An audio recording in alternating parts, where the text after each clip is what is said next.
Greetings and welcome to this week's edition of One Big Thing. Kurt Goulding here, and today's One Big Thing is the Green New Deal.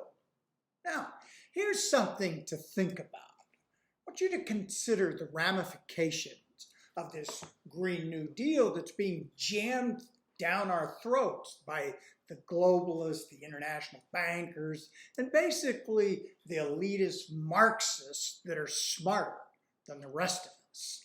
And so their plan is to no carbon fuels. We don't need that. We don't need no stinking carbon fuels. We can live off of wonderful sunshine and wind and have a wonderful life and sing Kumbaya. Now, what we've started to see happen already is that there are a group of international bankers that have formed a cabal that are squeezing the oil and gas industry and not allowing them to borrow. They have shut down resources to move into gas and oil development. Now consider the implications of this. And we've seen just in the last year that crude oil has almost doubled in price. Gasoline prices in the US are up 60–70%. They're over $5 in some areas already. And so we need to take a breath, sit back and think, what the heck is going on? Now, the Europeans were the first ones to line up and go, oh yes, oh yes, oh yes, we're going to be so good and so clean and we don't need no stinking gasoline or diesel. So it turns out that, well, the solar and the wind don't work so good during the winter times. And the best example that we see that is in the state of Texas. They had a major disaster this last winter.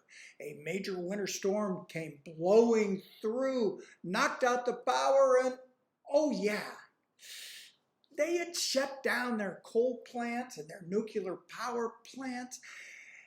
And there were people that were without power for some as many as 6 weeks.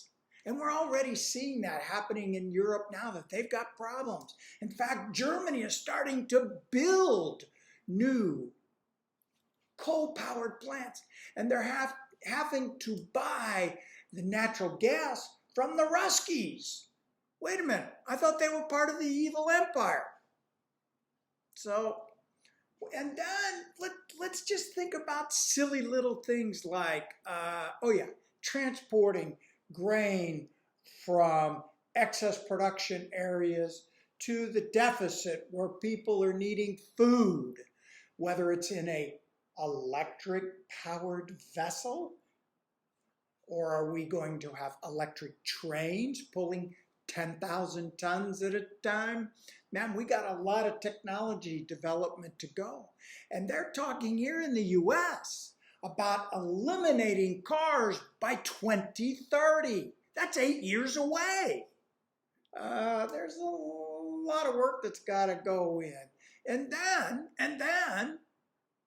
a third of the US corn demand is for ethanol. Well, what the heck do we need ethanol for if we're not going to have gasoline to blend it into? And they don't want us driving cars at all. They want us on public transport. And, oh, yes, please, Mr. Government, tell me what to do and how to do it. Yes, you're so smart. I'm so stupid. And biodiesel plants. And what are we going to do with all that infrastructure and all the gasoline stations? And, oh, man, you know, what? No, nobody ever thinks about unintended consequences. So, it's just something to think about that is going to have significant implications. Oh yeah. How are we going to farm? Do we have an electric tractor that can do the work that's being done with these big diesel behemoths? Oh yeah. And nitrogen. Where's that going to come without natural gas? Anyway, just a few things to consider. So, until next time, happy trading.